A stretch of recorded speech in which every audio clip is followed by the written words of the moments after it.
হাদি যদি আজ বেঁচে থাকতেন, ভোট নিয়ে তিনি কি ভাবতেন? তিনি কি প্রশ্ন করতেন ভোটের পরিবেশ আদৌ সৃষ্টি হয়েছে কিনা? মানুষ কি ভয় ছাড়তে পেরেছেন? বাংলাদেশের নির্বাচন কমিশন কতটা স্বাধীন? অন্তর্বর্তীকালীন সরকার কি সত্যি নিরপেক্ষ? বিদেশি কূটনীতিকরা তাদের বা এত তৎপরতা কেন? আর ভারতের ভূমিকা কোথায় দাঁড়িয়ে রয়েছে? গণমাধ্যম কি প্রশ্ন করছে, নাকি শুধুই দলীয় রাজনীতির বিবৃতি আওড়াচ্ছে? আর সবচেয়ে বড় প্রশ্ন, শেখ হাসিনার দল ভোট বানচালের নতুন কোনো ষড়যন্ত্র করছে না তো? এই শত প্রশ্ন মাথায় নিয়েই বাংলাদেশের সাধারণ মানুষ একটা উত্তরের খোঁজেই এগিয়ে চলেছেন 12ই ফেব্রুয়ারি। কারণ এই ভোটটা আর 5টা নির্বাচনের মতো নয়। কারণ এই ভোটে বাংলাদেশের মানুষ ঠিক করতে চান সে কি শুধু দর্শক থাকবেন, নাকি আবার নিজের ভাগ্য নিজেই লিখবে। পরমাশেষ দেখতে দেখতে বাংলাদেশের গণতান্ত্রিক উৎসব ত্রয়োদশ জাতীয় সংসদ নির্বাচন আসন্ন। ইতিমধ্যেই রাজনৈতিক দলগুলো যে যার মতো ঘর গোছাতে, ভোটারদের নিজের দলে টানতে বা ভোট বাক্সে যাতে প্রভাব পড়ে তার জন্য সব ধরনের প্রচারণা শুরু করে দিয়েছে। আর মাত্র কয়েকটা দিন পরেই বাংলাদেশ গণতন্ত্রের হাসি হাসবে। কিন্তু এর মধ্যে অনেকগুলো প্রশ্নও কিন্তু উকিঝুঁকি দিচ্ছে। আদৌ ভোট হবে? নির্বাচন কমিশন কিভাবে, কোন পদ্ধতিতে এই ভোটটাকে সুষ্ঠু, অবাধ, নিরপেক্ষ করবে? এবং অন্তর্বর্তীকালীন সরকার, তাদেরই ভূমিকা কিরকম থাকবে? প্রধান প্রতিপক্ষ রাজনৈতিক শক্তি এনসিপি, জামাত কিংবা বিএনপি, তাদের ভূমিকাই কি হবে? ফল বিপক্ষে গেলে মেনে নেবে তো রাজনৈতিক দলগুলো? দেখো, এইখানে এই নির্বাচন নিয়ে আমি আজকের এই প্রসঙ্গে কথা বলার আগে আমি নো ভোট নো ভোট এই প্রসঙ্গের একটা বিষয়ে কথা বলতে চাই। বাংলাদেশের জাতীয় নির্বাচন 12ই ফেব্রুয়ারি অনুষ্ঠিত হওয়ার কথা। সেই নির্বাচন নিয়ে তুমি সংশয় প্রকাশ করছো নির্বাচন কমিশন কিভাবে এটাকে সম্পন্ন করবে, আদৌ কি সুষ্ঠুভাবে সম্পন্ন হবে কিনা। যদি আমি সরাসরি আশঙ্কা প্রকাশ করি যে আওয়ামী লীগ পিছন দিক থেকে, যেহেতু তারা অংশ নিতে পারছে না, নো ভোট নো ভোট ডাক দিয়েছেন প্রাক্তন প্রধানমন্ত্রী শেখ হাসিনা তার দলীয় কর্মী, তার সমর্থকদের উদ্দেশ্যে। এই জায়গায় আমি একটা গানের কয়েকটা লাইন বলতে চাই, গুরুদেব রবীন্দ্রনাথের লেখা। শুধু যাওয়া আসা, শুধু স্রোতে ভাসা, শুধু আলো আধারে কাদা ভাসা, শুধু দেখা পাওয়া, শুধু ছুঁয়ে যাওয়া, শুধু দূরে যেতে যেতে কেঁদে চাওয়া, শুধু নব দুরাশায় আগে চলে যায়, পিছে ফেলে যায় মিছে আশা। এখন যা আশাই করবে সবটাই মিছে। তার কারণ আমার কর্মফল, আমার কার্যকারিতা, আমার স্বৈরাচার, আমার শিষ্টাচার, ভজন পোষণ, দুর্নীতি। এখন আর নতুন করে কোনো বাঁকা পথে, পিছু পথে কোনো আশা করে কোনো কিছু করার জায়গা মনে হয় আমার এই মুহূর্তে বাংলাদেশের বুকে আওয়ামী লীগ দলের সরাসরি কিছু আছে। যতক্ষণ না তারা আত্মসমালোচনার মধ্য দিয়ে ভুল হয়েছে না ঠিক হয়েছে সরাসরি বাংলাদেশের সাধারণ মানুষের কাছে বার্তা পৌঁছতে পারবে, ততক্ষণ তাদের আর কোনো বাংলাদেশের মানুষের কাছে জায়গা নেই। এটা আমার নিজস্ব অভিমত। আমার সঙ্গে এই মতের সঙ্গে অনেকের অমিলও হতে পারে। আমার ব্যাখ্যাটা ঠিক এইভাবেই। আর বাংলাদেশের সাধারণ নির্বাচন, জাতীয় নির্বাচন করতে পারবে কিনা, আজকে মাসের 16ই জানুয়ারি, আগামী মাসের 12ই ফেব্রুয়ারি ভোট, প্রায় আর 26 দিন বাকি। সেই জায়গা থেকে দাঁড়িয়ে ভোট তো একেবারেই আসন্ন। ভোটের পরিবেশ নষ্ট হওয়ার মতন কি জায়গা এখনো পর্যন্ত বাংলাদেশে হয়েছে? কোনো মিডিয়া এসছে? কোনো আন্তর্জাতিক গণমাধ্যম বলছে? আলোচনা, সমালোচনা, প্রেক্ষিত, প্রাসঙ্গিকতা নিয়ে বিভিন্ন দিক থেকে দৃষ্টিভঙ্গিতে নানা কথা তো উঠে আসবেই। এবং বাংলাদেশের নির্বাচনের দিকে কিন্তু আন্তর্জাতিক গণমাধ্যম, আন্তর্জাতিক মানবাধিকার সংগঠন সকলেই কিন্তু তাকিয়ে রয়েছে।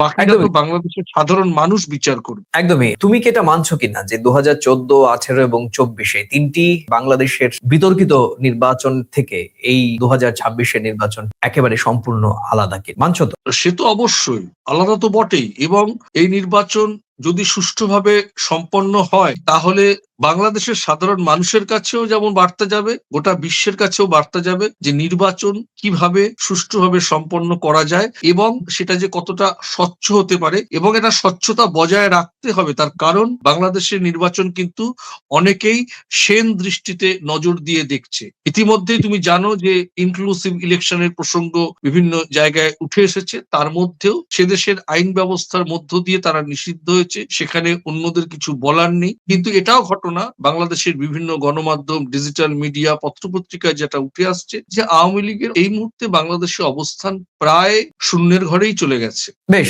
মানে তুমি বললে যে আওয়ামী লীগের অবস্থান প্রায় শূন্যের কোঠায় গিয়ে, বা তার যে দখলদারিত্ব বা তার যে প্রভাব সেটি এখন প্রায় অনেকটাই ম্লান দেখা যাচ্ছে না। কারণ হচ্ছে একদমই সত্যিকার তাই। আমরা গত কয়েক মাস আগে দেখলাম যে কমপ্লিট লকডাউনের ডাক দেওয়া হয়েছিল, এবং সেই লকডাউনের ডাকে একটা দুটো ক্ষেত্রে দেখা যাচ্ছিল যে ছোটখাটো বিচ্ছিন্ন কিছু ঘটনা এবং ঝটিকা মিছিল। আমার মনে হয় ঝটিকা মিছিলের প্রবর্তক এই আওয়ামী লীগ রাজনৈতিক দলটি। আমরা দেখেছিলাম যে কয়েক মিনিটের ঝটিকা মিছিল হয়ে আবার সেটা শুধুমাত্র ঝটিকা মিছিল না রিলস এর জন্য বানানো হচ্ছিল, সেটি অনেকেই প্রশ্ন করত যে আসলেই কয়েক সেকেন্ডের মধ্যে একটি মিছিল কি করে রাজনৈতিক, এত বড় একটি রাজনৈতিক দল, সত্যিকার অর্থে আওয়ামী লীগের মতো একটা প্রাচীন দল, সেই দলটি এত মানে ক্ষণস্থায়ী ঝটিকা মিছিল কি করে, সেগুলো নিয়েও প্রশ্ন উঠছিল। কিন্তু দেখো পরমাশিস, যেটি হচ্ছে আমরা দেখেছি 2024-এর 5 আগস্টের পর যে একটা বিপুল প্রত্যাশা নিয়ে অন্তর্বর্তীকালীন সরকার যে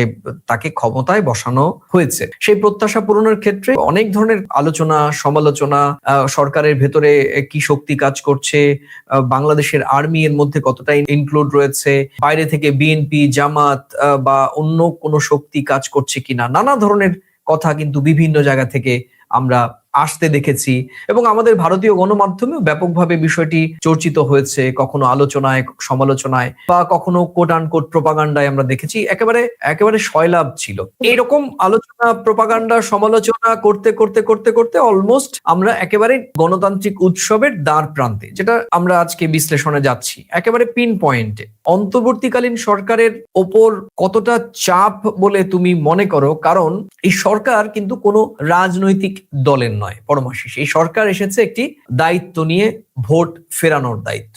আজ তাই কাজটা কিন্তু সহজ নয়, এটি আমার অবজারভেশন। একদিকে প্রশাসন যারা দীর্ঘদিন ক্ষমতার সঙ্গে অভ্যস্ত, অন্যদিকে রাজনৈতিক দলগুলো যাদের মধ্যে চরম অবিশ্বাস রয়েছে। যদিও আমরা ঐক্যমত কমিশনের দেখেছি যে তারা অনেক ক্ষেত্রেই ঐক্যমত হয়েছে, কিন্তু তারপরেও জুলাই সনদ নিয়েও বিএনপি, জামাত বা এনসিপি এদের মধ্যে কিছুটা নয়, চরম মতবিরোধী ছিল। শেষ পর্যন্ত সেটি সরকারিভাবে পাশ হয়েছে এবং সরকারিভাবে কার্যকর, যেটি নির্বাহী আদেশে সেটি সম্ভবত পাশ হয়েছে। এর মাঝখানে সাধারণ মানুষ যারা শুধু একটাই প্রশ্ন করেছেন যে এইবার কি তারা ভোট দিতে পারবেন। তাই এই সরকারকে তো এখন প্রমাণ করতে হবে যে তারা সময় নষ্ট করেনি এবং তারা কথা রেখেছে। সুতরাং এই সরকারের, অন্তর্বর্তী সরকারের উপর কতটা চাপ, মানসিক চাপ, প্রশাসনিক চাপ এবং রাজনৈতিক চাপ রয়েছে বলে তুমি মনে করো? বাজারে ইলিশ মাছ কিনেছো কখনো? বাজারে ইলিশ মাছ দুরকম ভাবে বিক্রি হয়। ধরো 900 গ্রাম থেকে 1200 গ্রামের ওজনের ইলিশ, পার ইলিশ 2000 টাকা করে। তুমি 2000 টাকা করে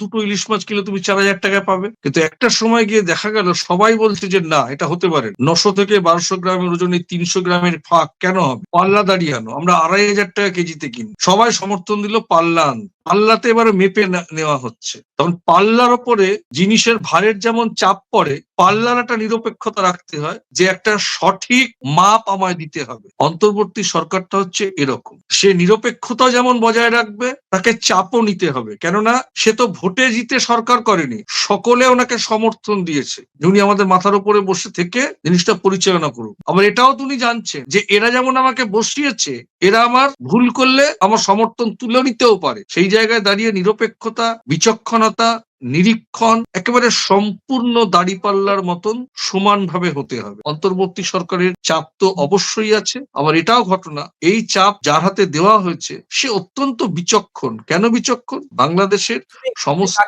ডক্টর ইউনূসের কথা বলছি, এই একটা পরিবেশে, একটা অগ্নিগর্ভ পরিবেশের মধ্য দিয়ে একটা স্থিতিশীল পরিবেশ গড়ে তোলার জন্য অন্তর্বর্তী সরকার গঠন এবং তার মাথায় উপদেষ্টা। উনি তো একেবারে শান্তির পরিবেশে গিয়ে দাঁড়ায়নি, তাকে তো লোড নিতেই হয়েছে। এবং এই লোড, এই যে নির্বাচন, এই নির্বাচনের জন্য ওনাকে ঐক্যমত্যের ভিত্তিতে কতবার বৈঠক করতে হয়েছে, কত লোকের সঙ্গে বৈঠক করতে হয়েছে। সকলের কথার একটা রাজনৈতিক দল তার একটা বার্তা দিয়ে দিল, আর একটা রাজনৈতিক দল একটা বার্তা দিয়ে দিল, ওনাকে বার্তা দিতে গেলে ওনার সেই বার্তা সবার কাছে গ্রহণযোগ্যতা হতে হবে। সেই লোকটাকে কতটা কৌশলী, কতটা বিচক্ষণতা, কতটা রাজনৈতিক ভাবে, যারা রাজনীতি করে, রাজনৈতিক দলের হয়ে কথা বলে তারা রাজনীতি করে, উনি তো রাজনীতিরও ঊর্ধ্বে, উনি রাজনীতির লোকেদেরকে ওনার মন্তব্য, ওনার বক্তব্য দিয়ে তাদেরকে কাছে টেনে ঐক্যমত্য ভিত্তি করে একটা সিদ্ধান্ত উপনীত হওয়ার জায়গায় যাচ্ছে। উনি তো বড় রাজনীতিক। না, সে তুমি আগেও বলেছো, কিন্তু এর ভেতরের খবর আরো কিন্তু ভয়ঙ্কর ছিল। কদিন আগে, আমি কোট করছি, কদিন আগে ডক্টর আসিফ নজরুল, তুমি জানো আইন ও ক্রীড়া উপদেষ্টা, উনি অত্যন্ত প্রভাবশালী এবং ডক্টর ইউনূসের খুব কাছের মানুষ বলেই আমরা জানি। তিনি বলেছেন যে এই উপদেষ্টা পরিষদ গঠন হওয়ার পর অনেক উপদেষ্টা কিন্তু এই চাপের কারণে, বিভিন্ন রকমের এই সমালোচনা, ফেসবুক পোস্টিং, এগুলো কারণে কিন্তু অনেক সময় দেখো, এই সমাজের বিভিন্ন শ্রেণীর পেশা মানুষের মধ্য থেকে উপদেষ্টা পরিষদ গঠিত হয়েছে। তারা কি করবেন? তাদের তো কোনো রাজনৈতিক খায়েশ নেই বা তাদের কোনো রাজনৈতিক উদ্দেশ্যও নেই। তারা এই মুহূর্তে দেশের মানুষকে সার্ভ করার জন্য, গণতন্ত্র প্রতিষ্ঠার জন্য কাজ করছিলেন, ঠিক না? এটা আমার মনে হয়েছে, কারণ আমার সঙ্গেও ব্যক্তিগতভাবে কোনো উপদেষ্টার কোনো যোগাযোগ নেই। সুতরাং আমি আমার নিরীক্ষণ থেকে বলছি, আমার কারণ একটি নির্দিষ্ট কারণ, যে এই যে উপদেষ্টারা এসছেন তাদের ভবিষ্যৎ কিন্তু গণতান্ত্রিক প্রক্রিয়ায় যদি বাংলাদেশকে না পৌঁছে দিতে পারেন, তাহলে কিন্তু এদের ভবিষ্যৎ কিন্তু একই রকম ভাবে অনিশ্চিত। সেটা জেনে এই উপদেষ্টা পরিষদে কয়েক মাসের জন্য তারা এসছেন। নিশ্চয়ই তারা সেই দেশকে ভালোবাসেন বলেই তো এখানে এসছেন। এবং সেখানে কি হয়েছে, এই চাপের কারণে অনেক উপদেষ্টাই নাকি পদত্যাগ পর্যন্ত করতে চেয়েছিলেন, এবং সেটা ডক্টর ইউনূসের অনুরোধে, যে আসিফ নজরুল উনি কোট করেছেন, যে উনি বলেছেন যে না, আমরা একটা উদ্দেশ্য নিয়ে এসেছি, এখন যদি একজন উপদেষ্টা বা দুজন উপদেষ্টা আপনারা রিজাইন দেন, তাহলে বাকি উপদেষ্টাদের মনোবল ভেঙে যাবে বা সার্বিকভাবে দেশের মানুষের উপর একটা নেতিবাচক প্রভাব পড়বে। একটা বিলক্ষণ একটা গণতান্ত্রিক পরিবেশে ফেরার জন্য এই যে ইতিবাচক প্রয়াস, সেটি কিন্তু আস্তে আস্তে প্রতিষ্ঠা পাচ্ছে। এবং বাকি কথাটা একদম শেষ পেরেকটা আসলে আমরা দেখবো 12ই ফেব্রুয়ারি গণতন্ত্রের দিকে সত্যিকার অর্থেই বাংলাদেশ যেতে পারে কিনা, এবং সেই গণতান্ত্রিক পথে হাঁটিয়ে দেওয়ার জন্য, মানে রাস্তাটাকে রাইট ওয়ে দেখিয়ে দেওয়ার জন্য অন্তর্বর্তীকালীন সরকার, এবং অবশ্যই আরেকটি বিষয়, সরকারের যদিও এটি একবার স্বাধীন সংস্থা সরকারের, কিন্তু বাংলাদেশের নির্বাচন কমিশনকে কখনোই স্বাধীন সংস্থা হিসেবে বাংলাদেশের সাধারণ মানুষই মনে করেন কিনা যথেষ্ট পরিমাণে আমি তো সন্দিহান। সুতরাং মোটামুটি ভাবে যদি আমরা ধরে নিই যে এই মুহূর্তে অন্তর্বর্তীকালীন সরকারের অধীনে বা সরকারের এই মূল একটা অংশ, নির্বাচন কমিশনের বিশ্বাসযোগ্যতারও কিন্তু একটা বড় প্রশ্নের জায়গা এবং চ্যালেঞ্জের জায়গা। কারণ ভোট সুষ্ঠু হবে কিনা এই প্রশ্নের উত্তর কিন্তু আলটিমেট নির্বাচন কমিশন থেকে আসবে। নির্বাচন কমিশন যদি স্বাধীন না হয়, তাহলে ভোটের দিন সকাল থাকলেও গণতন্ত্র থাকবে না। আর এইবার নির্বাচন কমিশনের সামনে চ্যালেঞ্জটা স্পষ্ট, ভোটের আগে সমান সুযোগ, ভোটের দিন নিরপেক্ষ ভূমিকা, আর ভোটের পর ফল প্রকাশে স্বচ্ছতা। মানুষ দেখছেন নির্বাচন কমিশন কি করে আর কি করে না। ফলে নির্বাচন কমিশন একই সঙ্গে ডক্টর ইউনূসের সরকারের অন্তর্বর্তীকালীন সরকারের যেমন পরীক্ষা এবং চ্যালেঞ্জ, এবং একই সঙ্গে নির্বাচন কমিশনের বিশ্বাসযোগ্যতাও কিন্তু প্রমাণ দিতে হবে 12ই ফেব্রুয়ারি। দেখো, বিষয়টা বলি যে অন্তর্বর্তী সরকারের যে উপদেষ্টারা পদত্যাগ করতে চাইছিলেন, মন ভেঙে যেতে, অন্যদের ভেঙে যেতে পারে, ডক্টর ইউনূস সাহেবের আদেশ বলো, উপদেশ বলো, পরামর্শ বলো, তারা সেখান থেকে বিরত থেকেছেন। অন্তর্বর্তী সরকারটা গঠন হয়েছিল কেন? বাংলাদেশের গণ অভ্যুত্থানের পর এমন একটা মানুষ, এমন একটা সরকার, একেবারে নির্ভেজাল, কোনো রাজনীতির সঙ্গে তারা যুক্ত না, একটা সমাজের ক্রিম পার্সোনালিটিদেরকে নিয়ে, বিভিন্ন ফিল্ডের লোকেদের নিয়ে এটা গঠন করা হয়েছিল। এটা তো অন্তর্বর্তী সরকার না, এটা হচ্ছে অন্তরের সরকার। যাদেরকে আনলে পরে কোনো বিতর্ক হবে না, তাদেরকেই তো আনা হয়েছে স্পেশালিস্ট হিসেবে, বিশেষজ্ঞ হিসেবে, যাদের বিরুদ্ধে কোনো রকম কোনো কিছু, মানে নোংরা কথা বা কোনো অভিযোগ নেই, যারা বিভিন্ন সোসাইটিতে অত্যন্ত মান্যতা পাওয়ার মতন মানুষ, তাদেরকে তিনি বসানো হয়েছে। সেই অন্তর্বর্তী সরকারের আদর্শ হচ্ছে আমরা এমন একটা কিছু করব যেটা বাংলাদেশের সাধারণ মানুষের অন্তরের কাছে জায়গা পায়, এবং সেই কারণে তাদেরকে আনা হয়েছে। সেই জন্য আমি অন্তর্বর্তী সরকারকে অন্তরের সরকার বলছি। আর অন্তর্বর্তী সরকারের আদর্শ বা পরম্পরা যেভাবে তারা এতদিন করে চালিয়ে এসেছে, যে জিনিসটা তারা করতে চাইছে, সেটা যদি ভোটের মধ্যে ছাপ না পড়ে, তাহলে তো নিরপেক্ষ ভোট হবে না। স্বাভাবিক ভাবেই দুজন দুজনকে আয়নায় দাঁড়িয়ে দেখবে। নির্বাচন কমিশনও যেমন দেখবে অন্তর্বর্তী সরকারকে, অন্তর্বর্তী সরকারও দেখবে নির্বাচন কমিশন। উভয়ের পক্ষের কাছেই এটা চ্যালেঞ্জ যে একটা সুষ্ঠু নিরপেক্ষ নির্বাচন গণঅভ্যুত্থানের পর 16 মাস অতিক্রান্ত বাংলাদেশের মানুষ কি চায় সেটা সঠিকভাবে নিরীক্ষণ করে নির্বাচনটা সম্পন্ন করতে হবে। এটা উভয় পক্ষের কাছে যেমন চাপ, উভয় পক্ষের কাছে অগ্নি পরীক্ষা, এবং তারা যদি কোনোভাবে কারুর থেকে মানে কি বলবো, ওটা তোমাকে যে বলে যে তারা একটা চাপে পড়ছে, অন্যদের চাপে পড়ছে, কেউ প্রভাব বিস্তার করছে, সেদিকে মাথা না গলিয়ে সেই প্রভাবে কোনোভাবে তারা যেন দিকভুলা না হয়। সঠিক নির্বাচনটা বাংলাদেশের মানুষের জনসাধারণের জন্য নির্বাচনটাকে পরিচালনা করতে হবে, এবং এই পরিচালনা করতে যাওয়াটাও যে খুব যে সুগম তা তো নয়। সেই জন্য সতর্ক থাকতে হবে, সাবধান থাকতে হবে। নিজেদের আদর্শে বা কর্মপ্রক্রিয়ার মধ্যে যা সিদ্ধান্ত হয়েছে, যে নির্দেশ দিয়েছে নির্বাচন কমিশন, সেটা কিন্তু পরখ করে নিয়েই নির্বাচনকে পরিচালনা করতে হবে। পরমাশিস, এই নির্বাচনের সঙ্গে জড়িয়ে রয়েছে আরেকটি বড় বিষয়, জুলাই সনদ। এই সনদ কি? নির্বাচন ব্যবস্থার সংস্কার, প্রশাসনের নিরপেক্ষতা, আইন শৃঙ্খলা বাহিনীর সীমারেখা, ক্ষমতার অপব্যবহার ঠেকানোর প্রতিশ্রুতি? কাগজে দেখতে ভালোই লাগছে, কিন্তু প্রশ্নটা অন্য জায়গায়। গ্রামের সাধারণ মানুষ জানেন তো? কারখানার শ্রমিক তারা জানেন গণভোট মানে কি? এটা কি সবাই বুঝতে পারছেন? গণভোট তখনই শক্তিশালী হবে যখন মানুষ জানবেন কিসের পক্ষে আর কিসের বিপক্ষে তিনি দাঁড়াচ্ছেন। আর এই জায়গায় সরকার, কমিশন আর গণমাধ্যম, এই তিন পক্ষেরই সমান দায়িত্ব এবং গুরুত্বপূর্ণ দায়িত্ব। সেই দায়িত্ব এই নির্বাচনে কতটা পালন হবে, তুমি কিভাবে দেখছো বিষয়টি? অবশ্যই এটা আয় ব্যয়ের খরচের মতন। আমি কোনটাতে হ্যাঁ বলবো আর কোনটা না বলবো সেটা যদি পরিষ্কার ভাবে আমি যদি না জানতে পারি, তাহলে কোনটায় হ্যাঁ বলছি আর কোনটায় না বলছি সেই জিনিসটাই তো ধোঁয়াশা থেকে যাবে, বিফলে যাবে বিষয়টা। ঠিক তেমনি ভাবে কেন আয় ব্যয়ের কথা বললাম, আমার কত টাকা আয় হয়েছে আর কত টাকা ব্যয় হইলো, শেষ পর্যন্ত হাতে কত থাকলো, এটা একটা রিকশাওয়ালারও জানার দরকার, একটা অধ্যাপকেরও জানার দরকার, একটা মন্ত্রীরও জানার দরকার, একটা আমলারও জানার দরকার। তো স্বাভাবিকভাবে আমি নির্বাচনে কাকে ভোট দেবো এটাও যেমন আমাকে ব্যালটে আমার নাম থাকছে, আমি দেখে ভোট দিচ্ছি। জুলাই সনদ খায় না মাথায় দেয়, সেটা আমাদের কতটা কাজে লাগবে, আগামীর বাংলাদেশের পথ সেই জিনিসটা কতটা কার্যকারী হবে, এই জিনিসটার ডেফিনেশন জানান দেওয়া, জানা তো অবশ্যই জরুরি। এটা অবশ্যই সে দেশের সরকারের, গণমাধ্যমের, সমাজ মাধ্যমের, যারা দেশকে ভালোবাসেন তাদের সকলের দায়িত্ব। আমি যদি জানি আমি 5 জনকে জানাবো, আমি 5 জনকে বললে বলবো তুমি 4 জনকে বলো, ও 4 জনকে বললে ও 5 জনকে বলো। এটা তো জানতে হবে,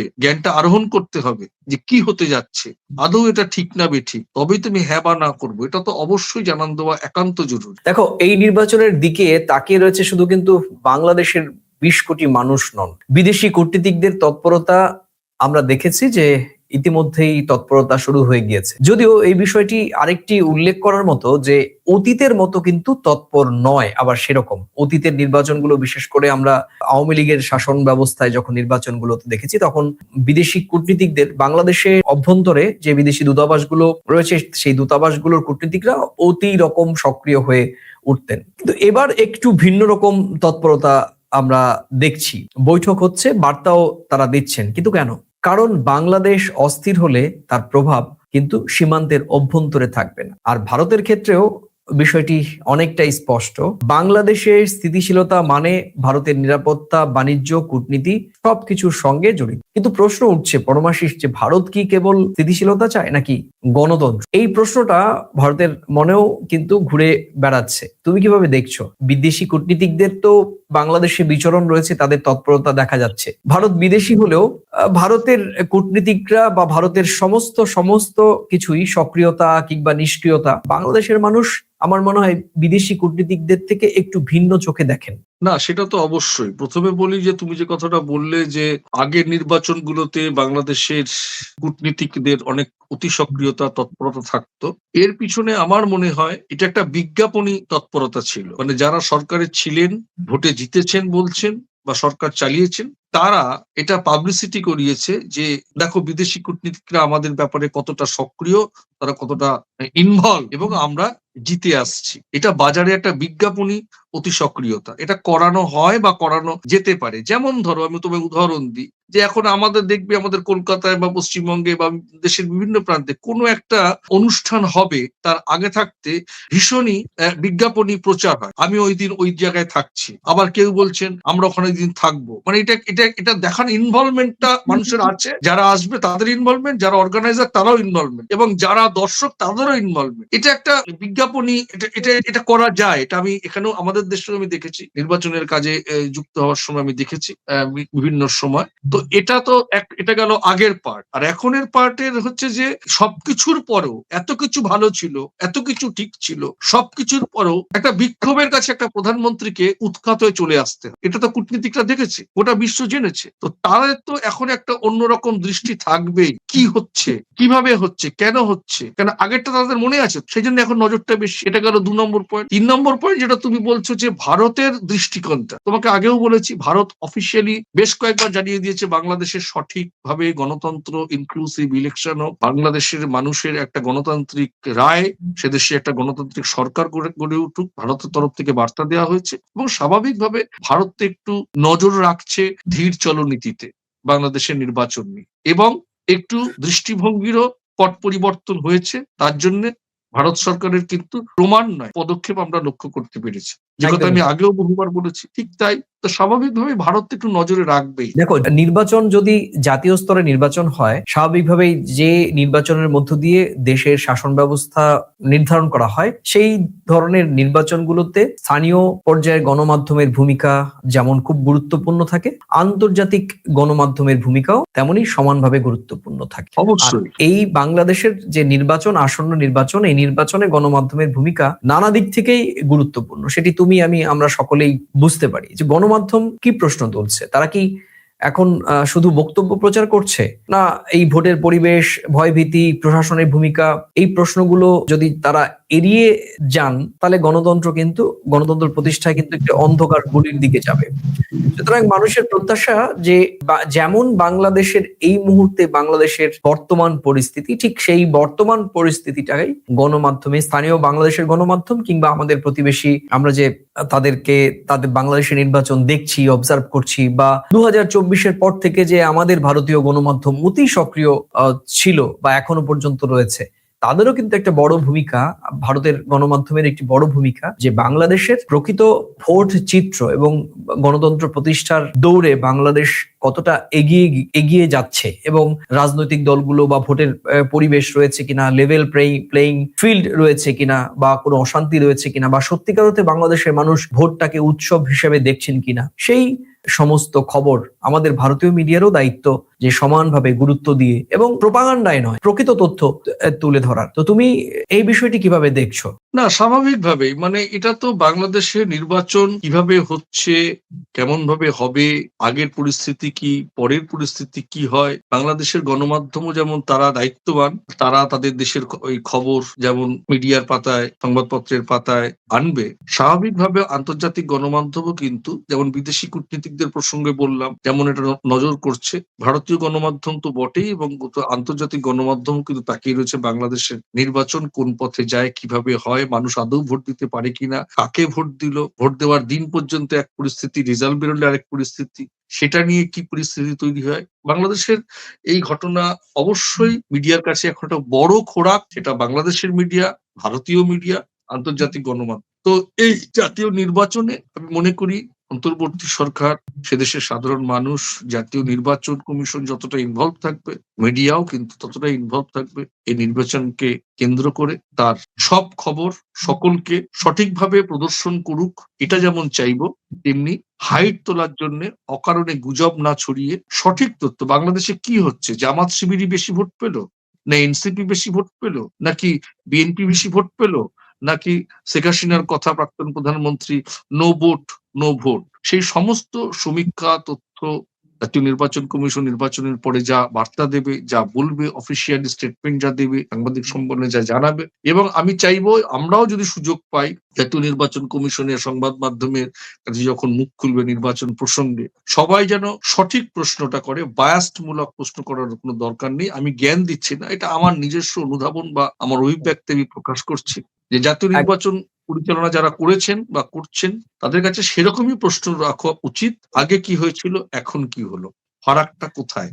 পরমাশিস, আমরা প্রায় আলোচনার শেষ পর্বে চলে এসেছি। দেখো, ভোট বানচালের একটা আশঙ্কা কিন্তু সব রাজনৈতিক দলের পক্ষ থেকে করা হচ্ছে। বিএনপি, জামায়াত ইসলামী বা অন্যান্য দল ভোট আদৌ হবে কিনা বা বানচাল করার জন্য নতুন কোনো ধরনের কোনো পরিস্থিতি তৈরি হয় কিনা, এবং এক্ষেত্রে সবাই এক রাজনৈতিক দল অন্য রাজনৈতিক দলের দিকে ইঙ্গিত করছে, কিন্তু সামগ্রিকভাবে রাজনৈতিক দলগুলো আবার ইঙ্গিত করছে শেখ হাসিনার দিকে কিংবা আওয়ামী লীগের। এবার দেখো, এটা এই প্রশ্নটা কিন্তু অত্যন্ত সংবেদনশীল। শেখ হাসিনার দল ভোট বানচালের চেষ্টা করবে কি করবে না, এটা কিন্তু কোনো রাজনৈতিক দল থেকেই উড়িয়ে দেওয়া যাচ্ছে না। কারণ অতীতের অভিজ্ঞতা এবং এইবার একটা বাস্তব পরিস্থিতি এবং তার একটা পার্থক্য রয়েছে। মানুষ দেখছেন, মানুষ নজর রাখছেন, মানুষ প্রশ্ন করছেন। আর এই যে সতর্কতা, এই নির্বাচনের সবচেয়ে বড় আশঙ্কাও যেরকম, ঠিক আবার শক্তিও সেরকম। তুমি কিভাবে দেখছো বিষয়টি? দেখো, নির্বাচনের আগে আওয়ামী লীগ টেনশন, যদি সব রাজনৈতিক দলগুলো মনে করেন আওয়ামী লীগ টেনশন তারা পিছন দিক থেকে অন্য কিছু করতে পারে, সেই টেনশন যেমন আছে, সেদিকে যেমন সব রাজনৈতিক দলদের নির্বাচন কমিশনকে, অন্তর্বর্তী সরকারকে সজাগ দৃষ্টি দিয়ে বিষয়টি দেখতে হবে। আবার এটাও ঠিক দেখতে হবে যে এখন যা কিছু হবে আওয়ামী লীগের নামে চেপে গেল, অন্য কেউ অন্যরকম ভাবে কোনো সুযোগ, মানে আওয়ামী লীগ ভূত, আওয়ামী লীগ টেনশনকে কাজে লাগিয়ে অন্যরা আবার অন্যরকম কিছু না করে বসে, সেটাও কিন্তু নজর করতে হবে। মানে এখন কেউ যেন কোনো সুযোগের সদ্ব্যবহার না করে, সেটাও কিন্তু একদমই নজর রাখতে হবে। খোলা জলে কেউ যদি মাছ শিকার না করে, মানে ধরো আওয়ামী লীগের নাম করে অন্য কেউ ইনভলভ, মাঝখানে ঢুকে যাতে আওয়ামী লীগ কেন, দলীয় কোন্দলের নেতারা মার্ডার হয় না, নাম যায় বিরোধী দল থেকে করেছে, সেদিকেও কিন্তু নজর রাখতে হবে। সেরকম পরিস্থিতি যাতে না তৈরি হয়। কারণ হচ্ছে রাজনৈতিক পরিবেশ একটা গণতান্ত্রিক পরিবেশের মতোই পারস্পরিকভাবে খুবই সঙ্গতপূর্ণ। কারণ এটি গত 15 বছরে যারা বিরোধী, মানে আওয়ামী লীগ বিরোধী রাজনৈতিক দল ছিলেন, তারা হাড়ে হাড়ে টের পাচ্ছেন, আওয়ামী লীগও টের পাচ্ছে। কারণ আওয়ামী লীগ যদি এই গণতান্ত্রিক রাজনৈতিক পরিবেশ ছেড়ে তৈরি করতো, তাহলে নিশ্চয়ই তাদেরও, এই রাজনৈতিক দলটিরও আজকে বাংলাদেশ থেকে পালিয়ে যেতে হতো না। যাই হোক, আমাদেরও একটা সুনির্দিষ্ট সম্পাদকীয় নীতি, বা আমরাও এভাবে দেখতে চাই যে এই নির্বাচনকে শুধু ফলাফলের বিচার করলে ভুল হবে। এই নির্বাচন বিচার করতে হবে ভোটের আগে মানুষ কথা বলতে পেরেছে কিনা, ভোটের দিন ভোট দিতে পেরেছেন কিনা, ভোটের পরে ফল মেনে নেওয়া হয়েছে কিনা। এই তিনটি জায়গায় সাফল্য মানেই বাংলাদেশের প্রকৃত গণতন্ত্রের জয়। আর এই পরীক্ষার মাধ্যমেই অন্তর্বর্তী সরকার এবং ডক্টর মোহাম্মদ ইউনূসের নৈতিক অবস্থান বিচার হবে। স্বাভাবিকভাবেই এটা এই মুহূর্তে সবচেয়ে বড় প্রশ্ন, এবং এটাই মনে হয় বাংলাদেশের 20 কোটি মানুষের একটা প্রত্যাশাও। পরমাশিস, তোমাকে অনেক অনেক ধন্যবাদ। তুমি আমাদের সঙ্গে এত সময় জুড়ে বিশ্লেষণ করেছো। শেষ করব, বাংলাদেশের মানুষ আজ কিন্তু আর অন্ধকার চাচ্ছেন না, তারা আলোয় ভোট দিতে চান। 12ই ফেব্রুয়ারি কোনো জাদু করবেন না কেউ, কিন্তু একটা দিক ঠিক করে দেবে। এই ভোট যদি সুষ্ঠু হয়, বাংলাদেশ জিতবে, উপমহাদেশ জিতবে। আর যদি ব্যর্থ হয়, ক্ষতিটা শুধু বাংলাদেশে থেমে থাকবে না। এ কারণেই 12ই ফেব্রুয়ারি শুধু একটি বাংলাদেশের জন্য জাতীয় নির্বাচন নয়, এটা একটা পরীক্ষা মানুষের, ব্যবস্থার, গণতন্ত্রের এবং আমাদের এই উপমহাদেশের স্থিতিশীলতারও। প্রিয় দর্শক, আজকের প্রাসঙ্গিক প্রসঙ্গ এখানেই ইতি টানছি। আবার দেখা হবে নতুন কোনো বিষয় নিয়ে। ততক্ষণ ভালো থাকুন, সুস্থ থাকুন এবং সবাই নিরাপদে থাকুন। আর এই ভিডিওটি ভালো লাগলে নিজেদের মাঝে শেয়ার করবেন। আর এই ভিডিওর মন্তব্যের কোন অংশের সঙ্গে আপনি সহমত কিংবা কোন অংশের সঙ্গে আপনি ভিন্নমত, তা আপনি মন্তব্যের কলামে লিখে জানাতে পারেন। আজকের এই ভিডিওটি আপনি প্রথম দেখে থাকলে পুরনো ভিডিও দেখে যদি চ্যানেলটি ভালো লাগে, অবশ্যই লাইক বা সাবস্ক্রাইব করতে পারেন। প্রতিদিনকার মতো আমাদের ভিডিও ইউটিউব এবং ফেসবুকে আপলোড করা হয়, দেখার আমন্ত্রণ রইল।